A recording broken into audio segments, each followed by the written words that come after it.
Do you ever feel like Frodo? I can't do this, Sam. I'm sure I'm not the only one who thinks, man, there's all these things I want to do. Do I have time to do these things? Is it realistic? How do I get it all done? So as I've been doing a lot of planning, I came up with this awesome acronym, PAC. Okay guys, I tried.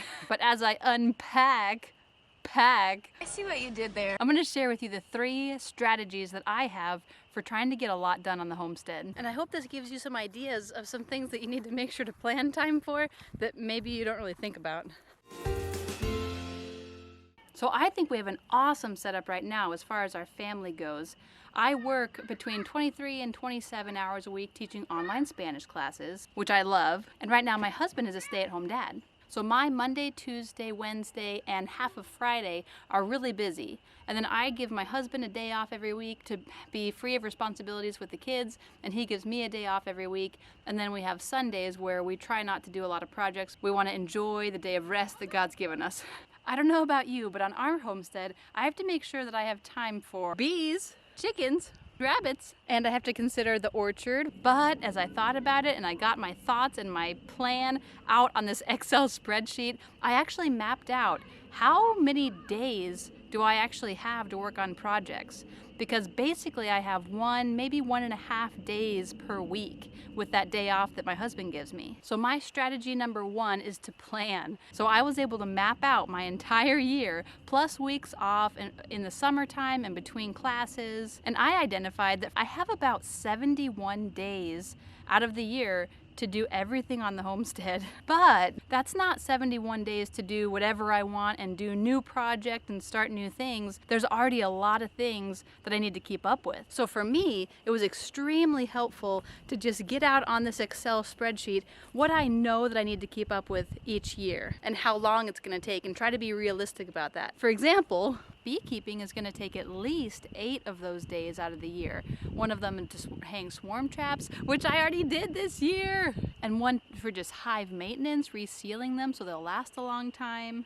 And then of course harvesting both in the spring and in the fall. And then there's inspections in the spring and inspections in the fall. And then of course taking down the swarm traps. Every year I need to make sure to plan time to muck out the coop so it's all nice and fresh. I'm going to need to plan on getting more wood shavings so that I can put the wood shavings in the coop and in the run. And I just need to plan on at least 1 week of just annual maintenance for the chicken coop, which right now has some parts that are falling apart, and the chickshaw. Hello, chickens. Here at the rabbitry, the main thing that I have to do is just some routine maintenance, making sure the doors can open okay, make sure the roof is all right, and then mucking it out at least once a year, if not a lot more. And I have to consider the orchard, where I'm going to need to plan at least 2 days each for pruning the peach trees and the apple trees. By the way, check it out! We've got the first blossoms on what I think is a plum tree? Oh, it's just about ready to burst. Get an Excel spreadsheet out, or a Google sheet, or a piece of paper, and figure out exactly how much time you actually have. So starting with those 71 days, I started subtracting weeks that I know I'm going to need to do other things with the bees, chickens, rabbits, etc. So 71 days actually looks more like 52 days, because I know there's at least 19 work days out of the year that I'm going to need to keep up with what I'm already doing. So I got all that figured out, and that was really helpful. But then when other things would come up on the weekends, it would feel like, oh man, I need to be doing homesteading stuff, but I'm doing this other thing. So it brought me back to my Excel sheet, and I realized, you know what, there's more things that I know I'm doing each year that I can account for. So that leads me to number 2, the strategy number 2 that I have, which is to account for special circumstances. For example, events. I know that every year I'm hoping to go to the Ozarks Homesteading Expo, which is in August in Marshfield, Missouri, where I went last year. You can check out that video. I also hope to keep attending the Weston A. Price Conference, which is in October most years. There's going to be a homeschool kids camp day on a Saturday in September, Lord willing. And I'm not sure if it'll be every year, but this year at least, I'm planning on going to a homeschool convention in Kansas City to promote my online Spanish teaching business. And I don't want to max out every single week out of the year. So I also think it's really important to keep in mind sick days, days that you just want to rest. So I accounted for at least a couple of those. And just special kid days, traveling, going to Colorado to see our family, repairs. For example, this big extra hoop coop or this mini hoop coop. Just days to plan, like I have been the past couple of days. And then I need to take into account that I'm hoping to start selling things at the farmer's market. There's gonna be a video coming out where I'm gonna talk more about my plan, Lord willing, to start earning money on the farm. My goal is to raise $5,000 in 2024. And then another thing I have on the list is to account for special purchases. For example, a couple years ago, Menards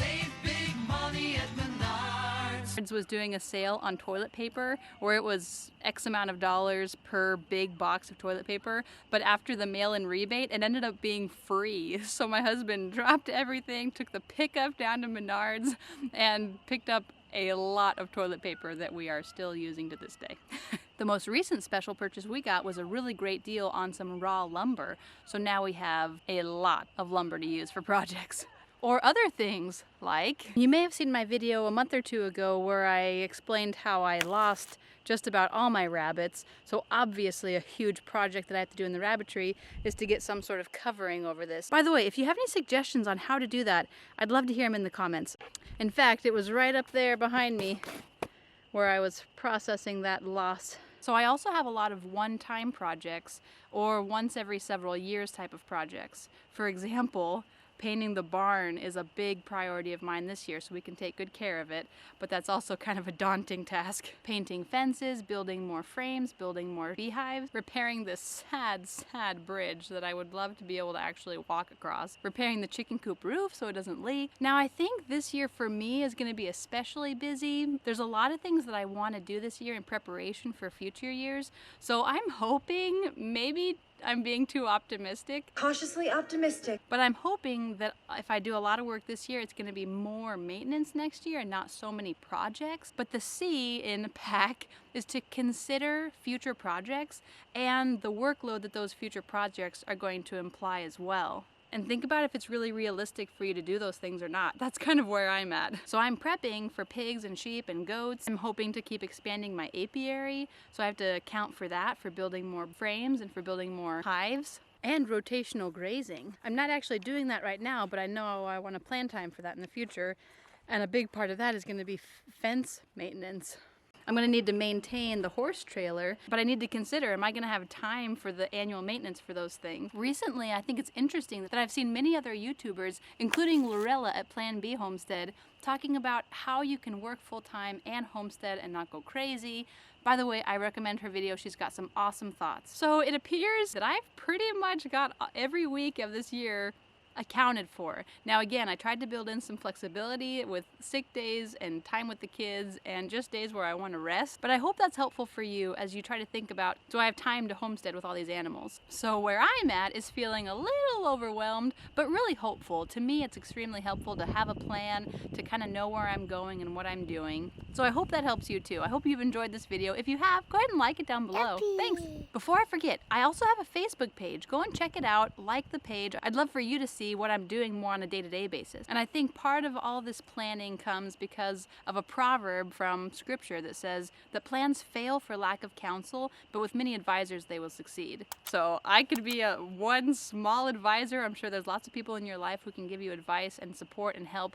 I can't carry it for you, but I can carry you. As you try to fulfill your homesteading dream. I'd love if you tell me in the comments what it is that you're trying to work on. Do you feel like you have enough time for it? What do you think would help you to accomplish your goals?